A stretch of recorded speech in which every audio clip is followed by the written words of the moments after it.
मैं कभी कभी ग्रुप्स में जाया करता था जब 20, 22, 15 बंदे हैं, एक एक बंदा उसने, तो शुरू में थोड़ा सा निराश हो जाता था।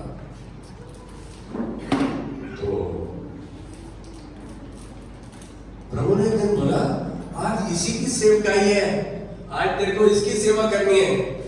हम क्यों भूल जाते हैं? प्रभु को प्राथमिकता देना मेरा काम है। मैं कहता हूं विश्वास करता हूं, लेकिन प्राथमिकता नहीं देता हूं तो विश्वास के साथ कर्म नहीं जुड़ा हुआ।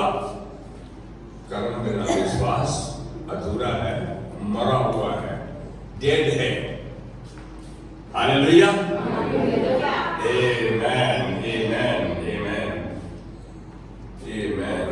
जब भी हमें देने में उत्साहित किया जाए, हम कोशिश करें प्रभु से वो सामर्थ मांगे जो दाऊद ने मांगे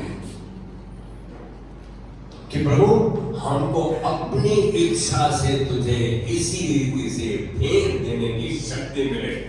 हम सब मोटा धन चाहते हैं, खुद चाहते हैं, हम लालची हैं, भूखे हैं,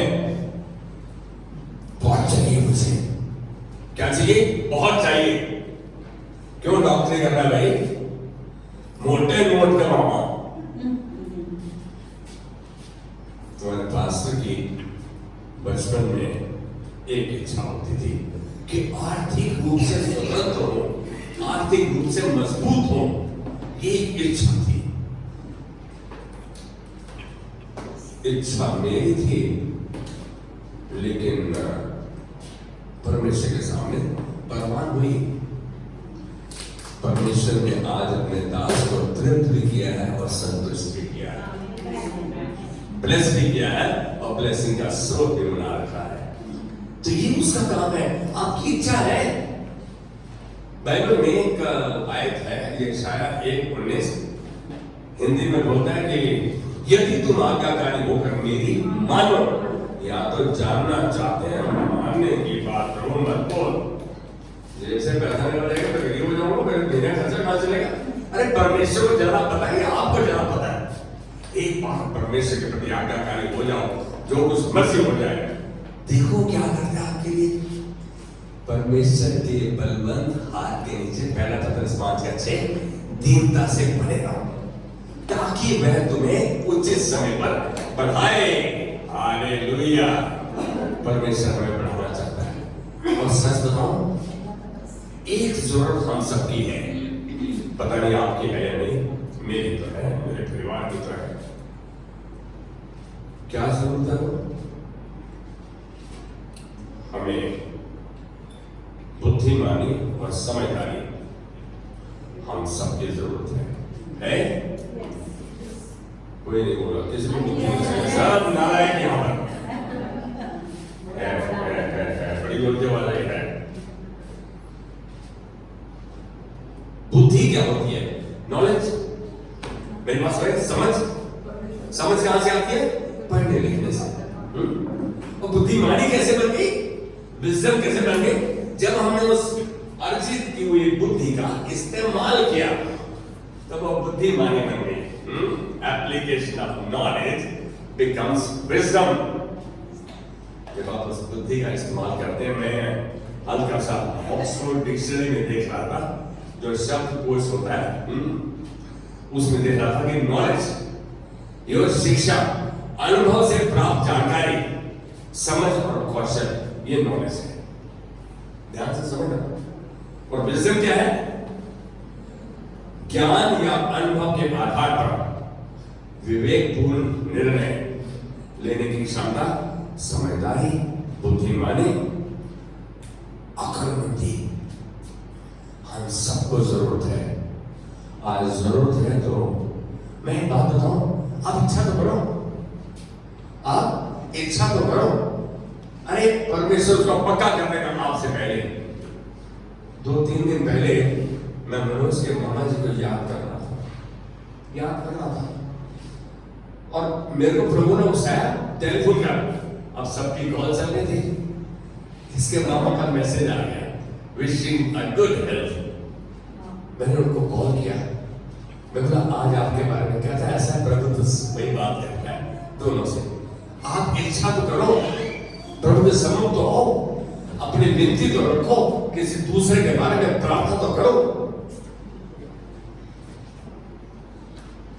सच्चाई जानते हो, परीक्षाएं, समस्याएं, मुसीबतें, मुश्किलें, परेशानियां ये जीवन का अटूट हिस्सा है, हमेशा रहेंगे तुम्हारे साथ। के बाद प्रभु तो तेरे मैंने ज्ञान कर लिया, अब तो तेरा कहना भी मान लो, मेरे हमारी गिरी मेरी जाने मेरी परेशानी आ रही है, चुप क्यों गिड़गिड़ा रहे हो? ये अटूट हिस्सा है जीवन का। इस सच्चाई को अपने जीवन से अलग ना होने दो। हम इससे अलग नहीं हो सकते, नहीं हो सकते। आज एक बात बताओ, आज से 10 दिन पहले देखो, हफ्ता पहले देखो, 15 दिन पहले देखो, आज कितना बेहतर हो। देह आहिस्ता आहिस्ता बिल्कुल नॉर्मल होती जा रही है। क्या चाहिए? और आपका मन तृप्त है, आपके पास सब कुछ है, क्या चाहिए? फिर भी प्रभु में मन नहीं लगाते हो, फिर भी उसको धन्यवाद का बलिदान नहीं चढ़ाते। यदि ये जीवन का अटूट हिस्सा है तो हम वचन में देखेंगे कैसे इन परिस्थितियों में भी आनंद मना सकते हैं और संतुलित जीवन व्यतीत करते हुए मनुष्य कर सकते हैं। मनुष्य की सोच के अनुसार परीक्षाएं और आनंद दोनों इकट्ठे नहीं रह सकते, दोनों को मेल नहीं। परीक्षाएं और आनंद, दिक्कतें और खुशी, ये है साथ में मेल है? कोई मेल है? नहीं है। लेकिन जब याकूब अपनी पत्री में पहले अध्याय में दूसरी आयत में कहता है कि हे मेरे भाइयों, जब तुम नाना प्रकार की परीक्षाओं में पड़ो तो इसे पूरे आनंद की बात समझो। अरे वो तुम्हें आनंद मनाने के लिए नहीं कह रहा, आप समझ नहीं रहे। कहते जब तुम नाना प्रकार की परीक्षाओं में पड़ो, अलग अलग परेशानियों में फंसो, दिक्कतों में फंसो, मुसीबतों में फंसो, तो उसे पूरे आनंद की बात समझो। आनंदित नहीं हो जाओ, समझो। अब क्यों समझो? कैसी बेतुकी बात है ये, कैसा बेतुका कथन है मनुष्य की बुद्धि के अनुसार। इसका क्या मतलब बनता है? आनंद और परीक्षाएं एक दूसरे से मेल ही नहीं खाते, सच बात है। आपके घर में 50 लाख का नुकसान हो जाए, आनंद मनाओगे? कौन है एक साथ खड़ा करेंगे? बदमाश क्या बदमाश है, बदमाश ये, लेकिन परमेश्वर का वचन यही कहना है, पता ही नहीं। सच मानो याकूब यहां मनुष्य का नहीं, ईश्वरीय दृष्टिकोण, ईश्वरीय नजरिया पेश कर रहा है, प्रस्तुत कर रहा है।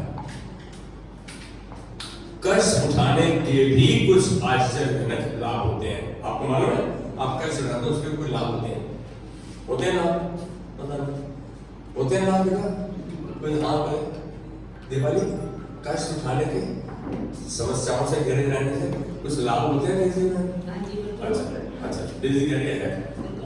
लेकिन हम तो उस समय आनंदित नहीं होते। हमारे मुख से जो शब्द निकलते हैं, जो हमारे एक्शन और रिएक्शन होते हैं, दे आर कॉन्ट्रेरी, वो बिल्कुल विरोध में होते हैं, जिन्हें समझ पाना आसान नहीं है।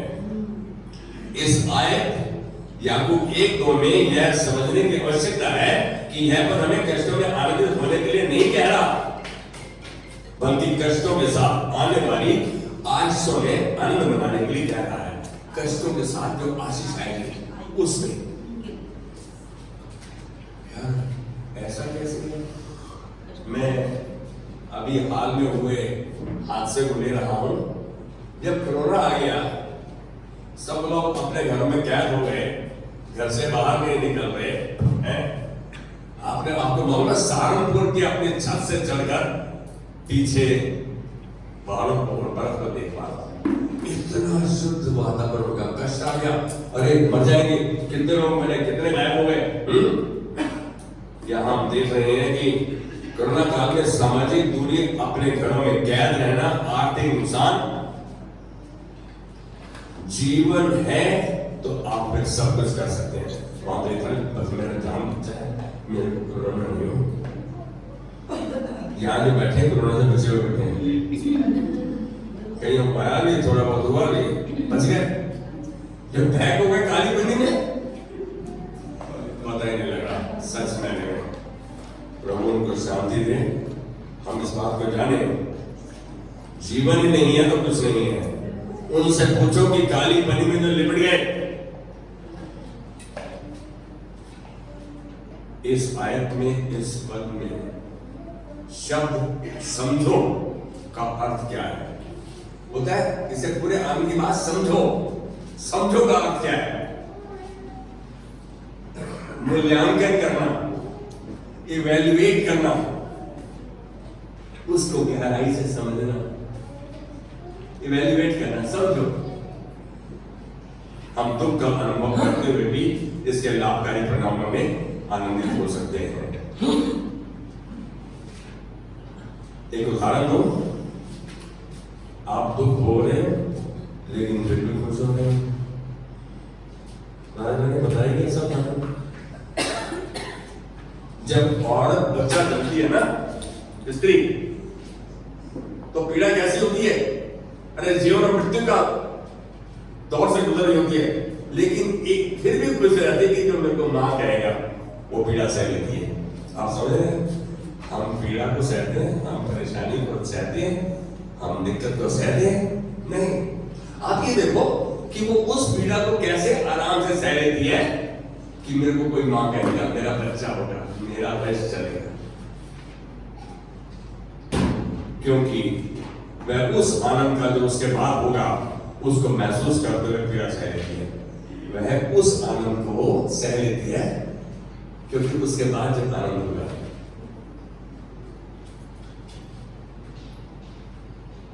ऐसा कैसे? परमेश्वर का वचन तो कहता है, रोमियो 8:28 और उत्पत्ति 50:20 में कहता है परमेश्वर सब बातों में मिलकर भलाई ही को उत्पन्न करता है, लेकिन दिखती नहीं। हमारे मुख से भलाई के शब्द नहीं निकलते, धन्यवाद नहीं निकलता, हम गुड़गुड़ और गुड़गुड़ करते हैं, मरमर करते हैं। आज एक बात बताऊं, कुछ भी हो जाए परमेश्वर को धन्यवाद करो, यही उसकी इच्छा है।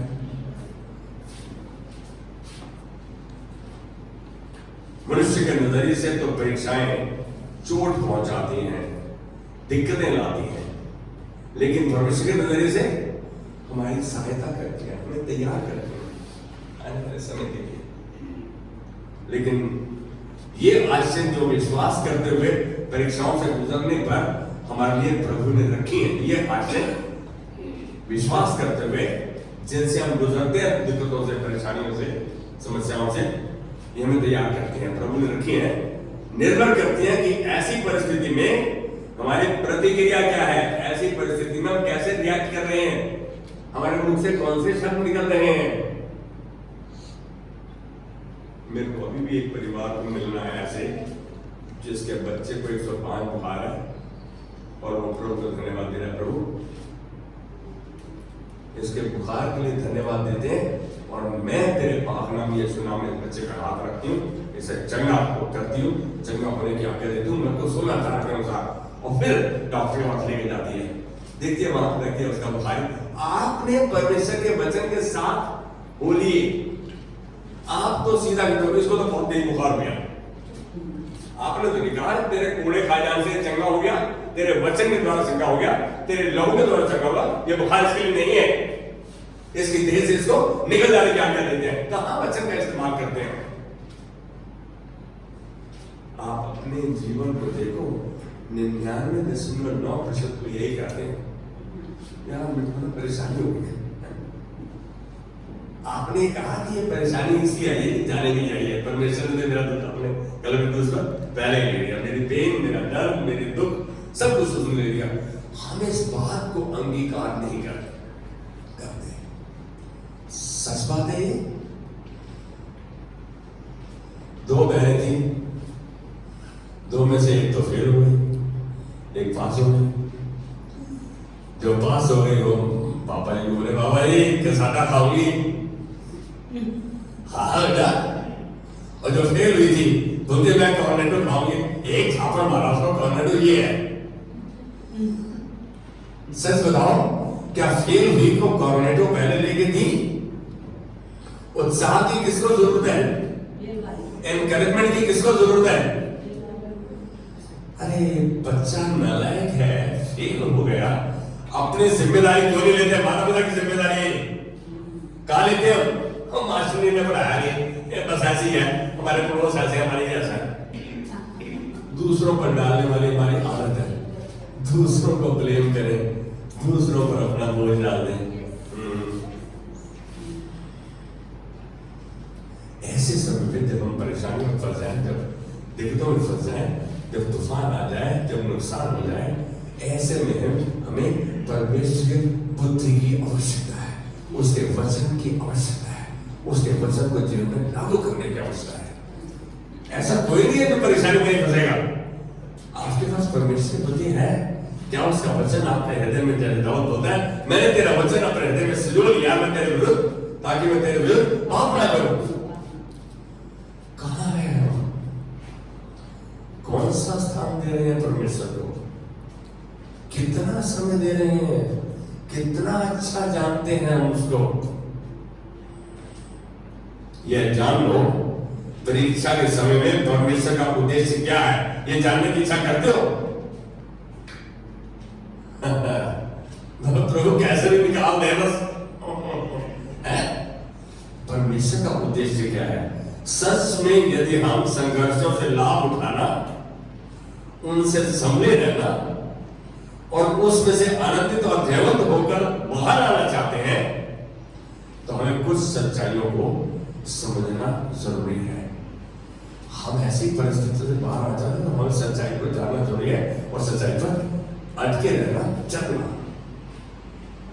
सच्चाई तो ये है जो तुम जानना जरूरी है, परमेश्वर आपकी परीक्षाओं के समय में भी पूरा नियंत्रण रखता है। God is in control while you are in trouble. आप जाने इस बात को? हम बस एक्शन रिएक्शन दिखाते हैं, भाई मैं थोड़ा सा बड़ा डिस्टर्ब, बस आपको क्या पता मेरे साथ क्या होगा? हाँ बेटा मेरे को नहीं पता, पास्टर मेरे को पूछ रहे, पास्टर को नहीं पता, शायद पास्टर नहीं पता। हम हमेशा ही कहते पास्टर आपको क्या मालूम मेरी समस्या क्या है? अरे परमेश्वर को तो पता है, तुम परमेश्वर को जानते हो, उससे बोलो। दूसरे से, मनुष्य से बोलने से क्या मिल जाएगा तुमको? आप अपने दुख को बढ़ा रहे हैं, मुख से वो शब्द निकाल रहे हैं जिसकी आवश्यकता नहीं है। पहली चीज की आपकी समस्या परीक्षाओं के दौरान भी परमेश्वर नियंत्रण में है। गॉड इज इन कंट्रोल और उन्हें अपने द्वारा निर्धारित सीमा से पार नहीं, उस समस्या को उतना नहीं देता तुमको जो तुम्हारे सहने के बाहर हो। ये परमेश्वर का वादा है। I'll not give you the trouble and pain that you cannot withstand. तुम उस दर्द को सहने से उतने नहीं देता, उसको पता वो सीमा में रखता है। दूसरी बात, उसके पास आपके कष्टों के लिए एक विशेष उद्देश्य है। परमेश्वर के पास एक उद्देश्य है। पहली चीज तो वो नियंत्रण है, उसके पास एक मकसद है, उद्देश्य है। क्या उद्देश्य है? जिसे आप तब तक नहीं जान सकते जब तक वह समाप्त न हो जाए। एक समस्या जब खत्म हो जाए तब आप जानते हो यार परमेश्वर। मैं आपसे एक बात को दोहरा रहा हूं, हमारे घर में जब बच्चों की मम्मी को कैंसर हुआ तो कई बार मैं प्रश्न करता था, हमारे घर पे क्यों ऐसी कौन सी हमारे से गलती हुई? सालों के बाद परमेश्वर ने ये दर्शाया कि जिस भट्टी से तू गुजरा नहीं उसके सेक का तुझको क्या मालूम, उसकी गर्मी का तुझको क्या मालूम। मैं कैंसर के भट्टी से गुजरा हूं तो मुझे मालूम उसका दर्द क्या है, उसका परेशानी क्या है। परमेश्वर चाहता था कि मैं तैयार हूं ताकि उनके दर्द को जानूं और उनके लिए प्रार्थना करूं। हम नहीं जानते। अब ये वचन से तो मैं परमेश्वर सब बातों में मिलकर भलाई को, मैं सच बताऊं, सब दिन हॉस्पिटल में जाता था अपनी पत्नी को लेकर इलाज के लिए, और हॉस्पिटल जाता था, इच्छा होती थी प्रार्थना करो, लेकिन नहीं, ऐसी परिस्थिति नहीं बनी। जब वो चली गई उसके शायद 6-7 साल बाद सब दिन हॉस्पिटल पहुंचे, जब प्रार्थना करनी थी। मेडिकल सुपरिटेंडेंट कॉलेज का प्रिंसिपल था, उसने अपॉइंटमेंट हमें दे दी, कह रहे काश मैं तुमको अलाउ करूं, वो ना आपको लिस्ट दे देंगे, आप हाथ रख के प्रार्थना करो। मैं बोला सर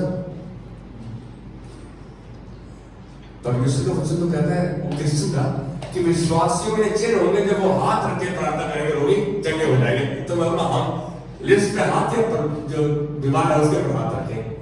मैंने बोला काश मैं आपको अलाउ कर देता, लेकिन आप जैसी और संस्थाएं हैं, सिंधी समाज, हिंदू समाज, सनातन धर्म, ये वो कह रहे उन्होंने लगेगा हमारे डॉक्टर करेंगे, कहते वो काम नहीं कर पाएंगे जिस मकसद से उनको यहाँ रखा है। मेरी बात समझ में तो अपने सेक्रेटरी को बोले इनको शांति मिलना सदन भेजो जहां पर कैंसर के टर्मिनल पेशेंट है, वो कैंसर के पेशेंट जिनका वो इलाज नहीं रहा, वहां भेजो इनको। उन्होंने बताया कि यहाँ से 300-400 कदम दूर शांति मिलन सदन है, सदन हॉस्पिटल से आप वहां जाओ। आप मानो हमारे पास हम 4 बंदे थे, बेनेट भाई जिनका ये जहाँ पे जो इस संस्था में है वो साथ थे, हम 4 बंदे थे। हम वहां गए, हमारे पास कोई विजिटिंग कार्ड नहीं, कोई लेटर हेड नहीं, कुछ नहीं, और हमें अंदर अलाउ कर दिया। जो एडमिनिस्ट्रेटर थी उसने कहा जो जो प्रार्थना करना चाहता है आप प्रार्थना कीजिए। वहां सालों साल हम जाते रहे और परमेश्वर की महिमा को देखा। आज एक बात कह रहा हूं, मैं प्रार्थना करना चाहता हूं ना 94-95 में, लेकिन परमेश्वर तो 2005-06 में लेके गया।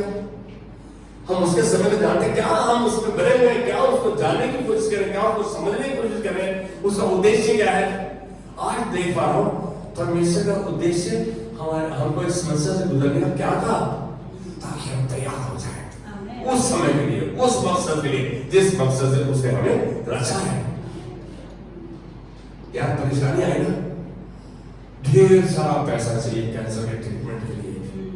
आपको पता नहीं 3-4 लैब का एक नाम लो, आधुनिक लैब, सरल लाल पैच लैब, 4-4, 5-5, 6-6 लाख एक लैब हो गया होगा खाली टेस्टिंग।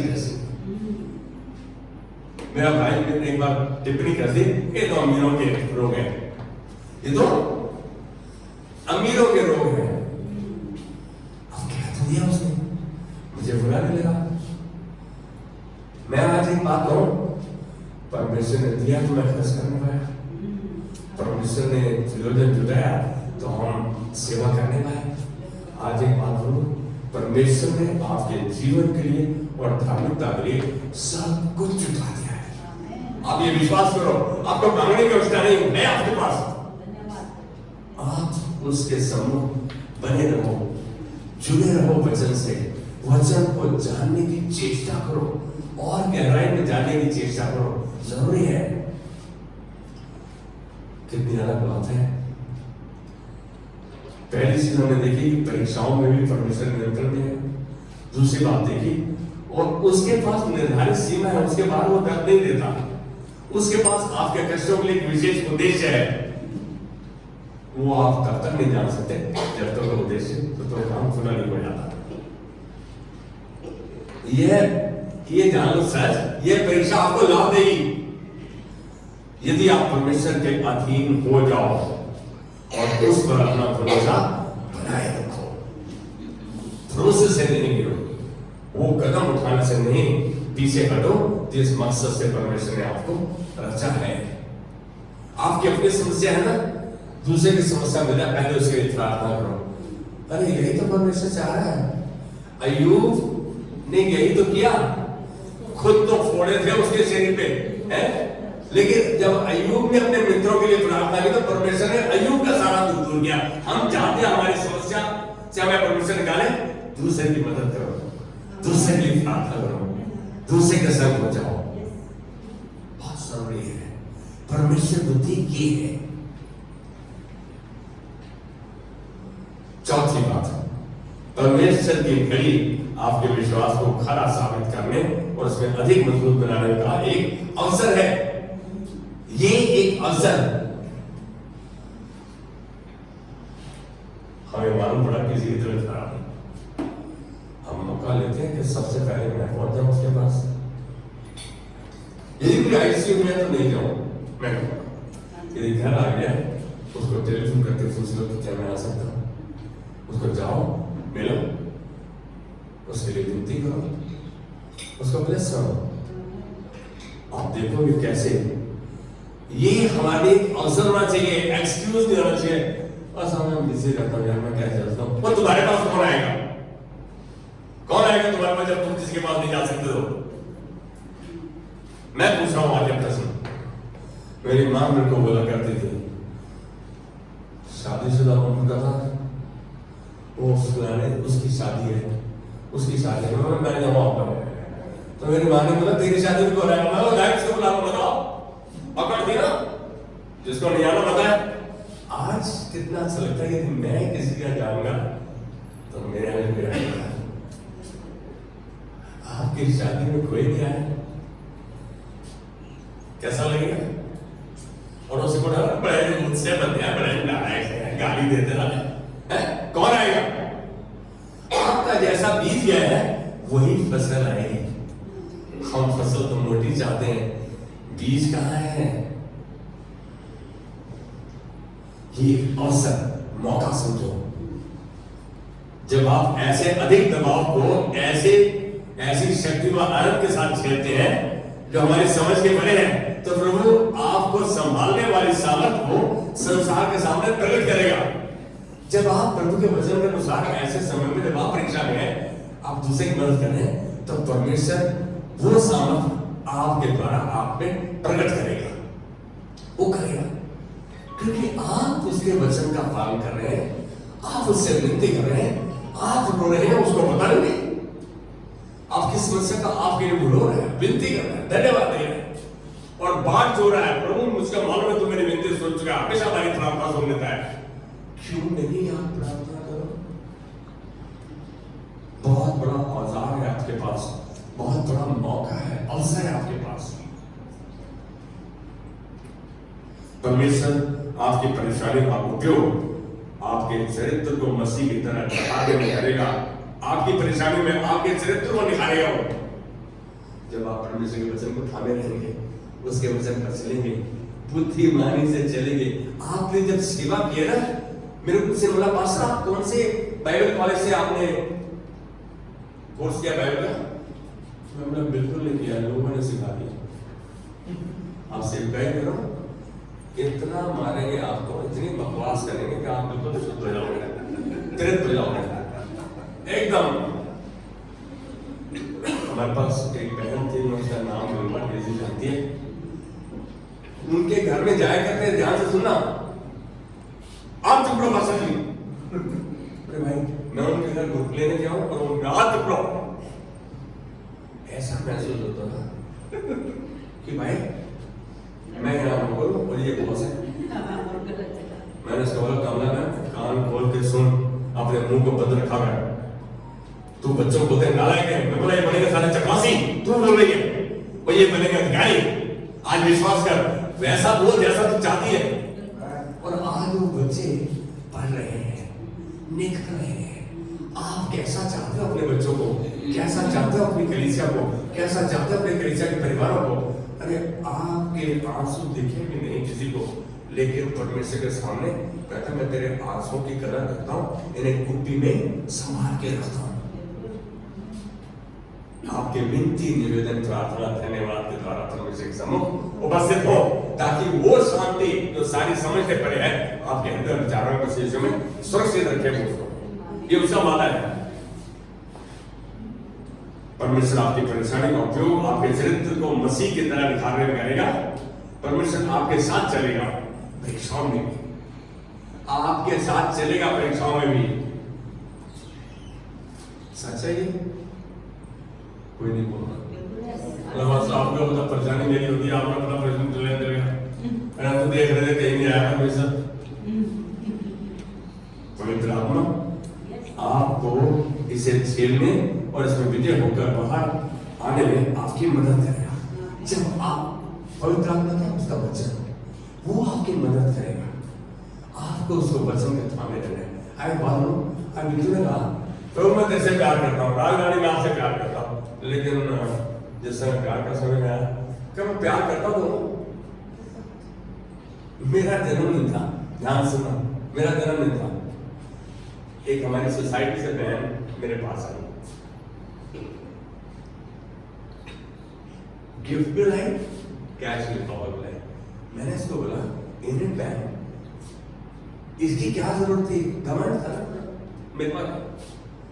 बोलती है मैं तेरे से प्यार करती हूँ, दिखाने दे मुझको मैं तेरे से प्यार करती हूँ, दिखाने दे। मुझे वो बात अंदर घर कर गई।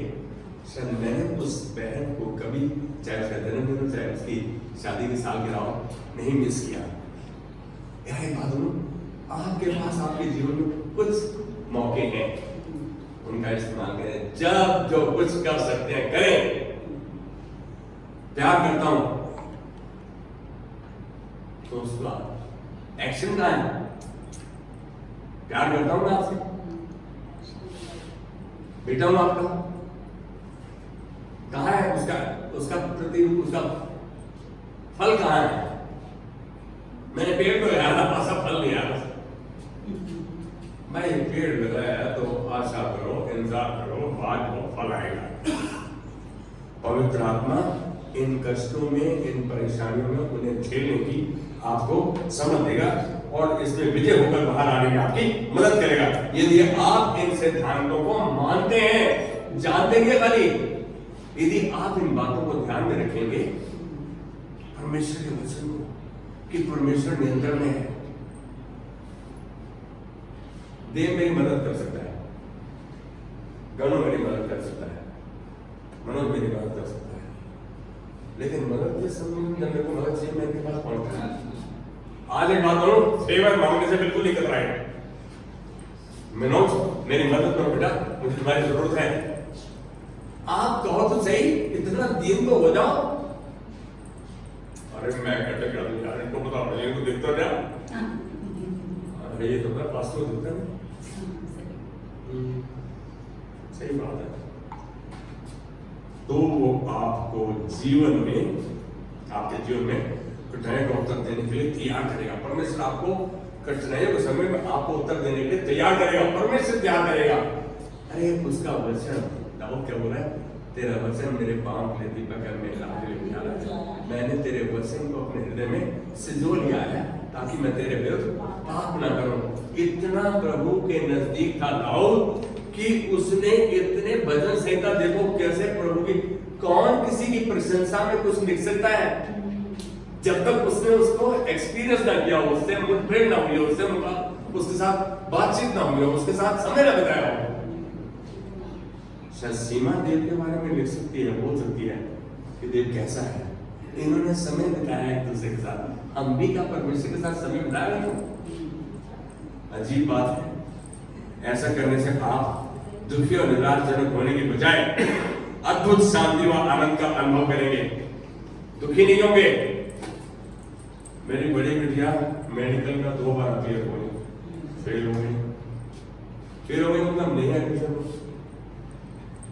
हमने 5-6 परिवारों में बुला के खाना बोल दिया, मेरे को तीसरे कमरे में ले गई। आपको दुख नहीं लगा? मैंने आपको निराश किया? अरे मैं बोला तुम मेरी संपत्ति हो यार, परमेश्वर का दिया दान हो। क्या हम असफलता में भी आनंद मना सकते हैं? यही परमेश्वर कह रहा है। अरे उसने सब कुछ दिया है, ये विश्वास करो कि इसके बाद जो कुछ होगा वो बहुत अच्छा होगा। अद्भुत शांति व आनंद का अनुभव करेंगे आप, क्योंकि परमेश्वर आपकी परिस्थितियों में, सब कार्य में मिलकर, सब बातों में मिलकर भलाई को उत्पन्न करता है। वह सिद्ध करेगा आपको। रोमियो 8:28 में क्या बोलता है? And we know all things work together for good to them that love God and are called according to His purpose। हम जानते हैं परमेश्वर सब बातों में मिलकर भलाई को उत्पन्न करता है। किनके लिए? जो उसके मकसदों के लिए बुलाए गए हैं, जो उसके मकसदों पर चलते हैं, जो उसके मकसदों को जानते हैं और मानते हैं। वह अपने वचन का सच्चा और पक्का है। परमेश्वर वचन का सच्चा भी और पक्का भी है। आओ विश्वास की चाल चलते हुए, परमेश्वर के वचन का पालन करते हुए उसकी महिमा को देखें और उसकी महिमा में चलें। हमें प्रभु आज जरूर, हमने कहा तेरी दी गई बुद्धि, परमेश्वर बुद्धि, वो वचन वो तुझे बाकी प्रभु तू है और सब बातों में मिलकर तो भलाई को उत्पन्न करता है, तू नियंत्रण में है।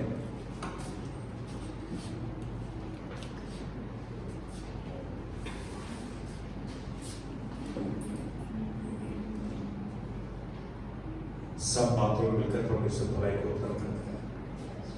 हम इस बात को कह रहे हैं। अभी एक न्यूज आया है, मिसेस आनंद प्रभु के पास चली गई है, अभी ये न्यूज पहुंचा है। तो क्या हम परमेश्वर को धन्यवाद दें प्रभु, वो इस संसार से गई है, तूने उसका दुख हर दिया है, वो तेरे चरणों में है प्रभु, तूने उसको प्रमोट कर दिया है। आज मानते हैं तेरी उस शांति को, तेरे उस शक्ति को, ताकि इस नुकसान को, इस प्राकृतिक नुकसान को सहने की सामर्थ्य अशोक आनंद जी को, उनके बेटे को, उनकी बेटी दामाद को, इनको बख्श। हम प्रभु धन्यवाद देते हैं, हम मिस आनंद के जीवन के लिए धन्यवाद देते हैं प्रभु, तूने उसे रखा, इस्तेमाल किया। तेरा दास और झुंड ने उनको खुलकर कैसे तुम उसे इस्तेमाल करता है। आज धन्यवाद देते हैं उनके जीवन के लिए, इस परिवार के लिए, हर एक बात को, हर एक चलन को, आने वाले समय को तेरे हाथ में देते हुए हम तेरी शांति और तेरे आनंद को ग्रहण करते हैं। उस बुद्धि को जो हमारी समझ से परे है, उस शांति को जो हमारी समझ से परे है, आज इस परिवार के लिए अपनी कलीसिया के लिए ग्रहण करते हैं। ये प्रभु नुकसान हमारा, लेकिन तूने अपने पास बुलाकर नुकसान को पूरा कर दिया है। हम इनके जीवन में तेरी महिमा को देखते हैं, यीशु मसीह के नाम में आमेन आमेन। हम हमारे पिता कहते हैं यीशु मसीह का नाम है और पवित्र आत्मा की सहभागिता जो उसने हमारे तरफ छोड़ी है, अनंत काल तक हमारे साथ रहे। आमेन आमेन आमेन।